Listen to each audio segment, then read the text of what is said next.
நண்பர்களே, நீங்கள் பார்த்து கொண்டு இருப்பது உங்கள் கௌசிகா ரிவ்யூ. சரி வாங்க வீடியோக்குள்ள போய் என்ன நடக்க போகுது அப்படின்னு சொல்லிட்டு பார்த்தீங்கன்னா, எல்லா எவிடன்ஸும் நம்ம விஜய்க்கு ஆதரவாக தாங்க இருக்கு. அப்படி இருந்தும் விஜய் மேலே கேஸ் ஒரு பக்கம் பாஞ்சுக்கிட்டே இருக்கு. விஜயை விடுதலை செய்ய முடியாது அப்படின்ற ஒரு தீர்ப்பு வந்துடுது.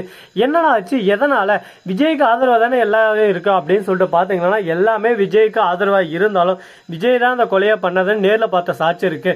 அதனால வேற எந்த ஒரு எவிடன்ஸ் எட்டுனா இருந்தாலும் வேலைக்கே ஆகாது. ஏன்னா காசு கொடுத்துக்கிட்டு அதை பண்ணியிருக்கனால அதுக்கு முன்னாடி ஜட்ஜுக்கு கொடுக்க வேண்டியதை கொடுத்துட்டாங்க.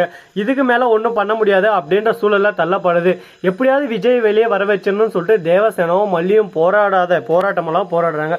அதே சமயத்தில் நம்ம கதிரேசன் இருக்கார்ல, அப்படி வெளியே அவன் சப்போஸ் வர்ற மாதிரி இருந்தாலும் அவன் வரக்கூடாது அப்படின்னு சொல்லிட்டு ஜெயிலே வச்சு கொஞ்சம் தீத்து கட்டினு ஆளெல்லாம் ரெடி பண்ணுறாங்க அடியாட்கள். அவங்க விஜய் நல்லா போடுன்னு போட்டுறாங்க. விஜய் நல்லா போடு அவங்களும் போட்டுறாரு. அதில் கை கொஞ்சம் கிராக்ஸ் ஆகிடுதுங்க.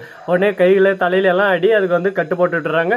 அது மட்டும் இல்லாமல் இந்த மாதிரி ஒரு சூழலில் விஜய் தள்ளப்பட்டு இருக்காரு. இதை கண்டிப்பாக வெளி உலகத்துக்கு தெரிவிக்கணும், முக்கியமாக ப்ரெஸ்ஸில் இதை சொன்னாவே போதும் அப்படின்னு சொல்லிட்டு ப்ரெஸ்ஸை வர வைக்கிறாங்க. நம்ம மல்லி போராடுவோம் சொல்லிட்டு ஆரம்பிக்கிறாங்க. அதே சமயத்தில் நம்ம விஜயை ஜெயிலேருந்து ரிலீஸ் பண்ணுறாங்க. வெளியே வந்த விஜய் ரொம்பவே அடிபட்டு நடக்க முடியாமல் நடந்து வர்றாரு. அதை பார்த்து என்னாச்சு சார் உங்களுக்கு, எதனால் இப்படி ஆச்சு அப்படின்னு சொல்லிட்டு கேட்குறாங்க. உடனே நடந்தது எல்லாமே சொல்கிறாங்க. இந்த மாதிரி ஜெயிலில் வார்டன் இருக்கார்ல, அவர் உட்பட இன்னும் 4-5 பேர் சேர்ந்து தான் என்ன அடித்தாங்க.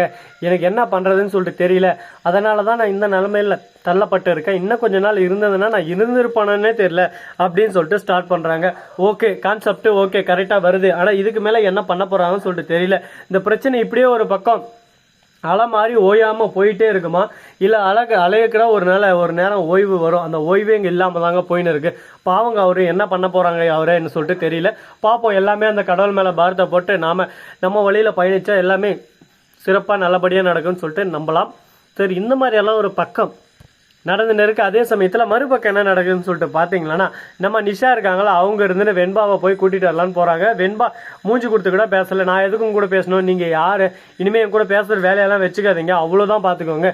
எங்கள் அப்பாவை என்கிட்ட காட்ட முடியுமா முடியாதா, எங்கள் அப்பா தான் எனக்கு வேணும், டாடா இல்லாமல் நான் சாப்பிட மாட்டேன்னு சொல்லிட்டு வெண்பா அடம்பிடிக்க ஆரம்பிச்சுறாங்க. அடடா, குட்டி தேவதை இத்தனை நாள் சீரியலில் வராமல் இருந்துச்சு, அதே ஒரு ஏக்கமாக இருந்துச்சு. இப்போ சீரியலுக்கு கஷ்டப்படுத்துகிறாங்களே, ஏன்டா பாவம் வெண்பாவுக்கு சாப்பாடு ஊட்டாமல் இந்த மாதிரி கஷ்டப்படுத்துறீங்க அப்படின்னு சொல்லிட்டு நாம் கேட்கலாம். நம்ம என்னதான் கேட்டாலும் நமக்கு சரியான ரெஸ்பான்ஸ் வராதுங்க.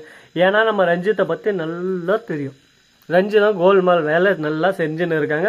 அதே சமயத்தில் நிஷா ஒரு பக்கம் நீ எப்படி சாப்பிடணும்னு சொல்லிட்டு எனக்கே தெரியும், உன் வயிறு கஞ்சியை நீ சாப்பிட்றன்னு சொல்லிட்டு சாப்பாடை வச்சுட்டு போயிடுறாங்க. சரி ஓகே, நம்ம அப்பா கடை நம்ம போகிற வரையும் மாதிரி நம்ம ஆரோக்கியமாக இருக்கணும்னு சொல்லிட்டு எடுத்து சாப்பிட்றாங்க. பசி தாங்க முடியாது சின்ன பிள்ளை. அதனால சரி, இதுக்கப்புறம் என்ன நடக்குதுன்னு சொல்லிட்டு பார்த்தீங்கன்னா, கதிரேசன் வீட்டுக்கு வராரு. வந்த உடனே வெண்பா குட்டின்னு போகிறாங்க. என்ன ரொம்பவே கஷ்டப்படுத்துறீங்க, உங்க கூட இருக்கிறதுக்கே எனக்கு பிடிக்கல, இத்தனை நாள் உங்க கூட இருக்கணும்னு தோணுச்சு. ஆனால் நிஷா சித்தி என்னை கண்டுக்கிறதே இல்லை, என்னை எப்போ பார்த்தாலும் எதனா ஒன்று பண்ணிகிட்டே இருக்காங்க, ஏதோ ஒன்று சொல்லிகிட்டே இருக்காங்க, என்ன ரொம்ப கஷ்டப்படுத்துறாங்க அப்படின்னு சொல்லிட்டு பேச ஆரம்பிக்கிறாங்க. உடனே நிஷாவுக்கும் மறுபக்கம் கதிரேசருக்கும் டிஷ்ஷும் ஆரம்பிக்குது. அடடா வெண்பா, நீ பிளான் பண்ணி கரெக்டாக தாம்மா செஞ்சுருக்க, யாருக்கு எப்படி வைக்கணும் அப்படின்னு சொல்லிட்டு எல்லாத்தையும் பிளான் பண்ணி கரெக்டாக பக்காவாக கையை நடத்தியிருக்க.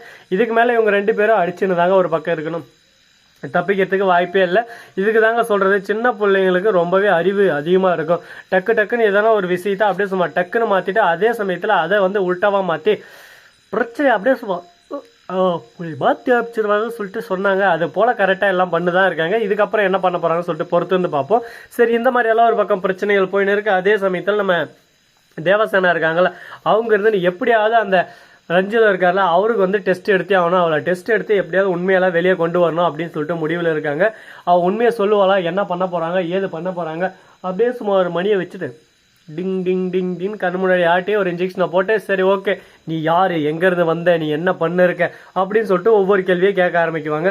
ஏன்னா இதெல்லாம் ஒரு கொஸ்டினடா, இதெல்லாம் கேட்குவீங்களாடா, என்னடா காமெடி பண்ணுறீங்க உட்காந்து, இதெல்லாம் எந்த கலடாடி அப்படின்ற மாதிரி நமக்கே ஒரு பக்கம் கண்ணு கலங்குது.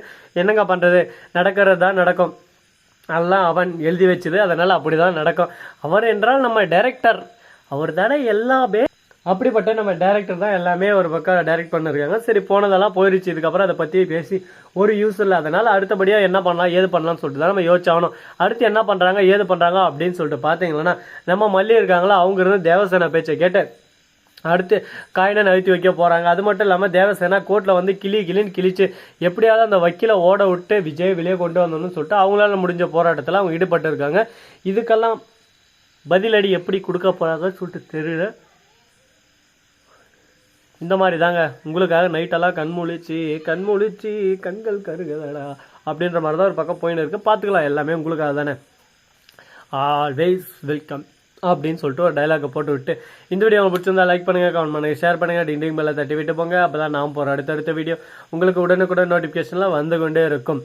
மிக்க நன்றி. தேங்க்ஸ் ஃபார் வாட்சிங். Tata, see you. நன்றி, வணக்கம், வந்தனம், வருக தருக.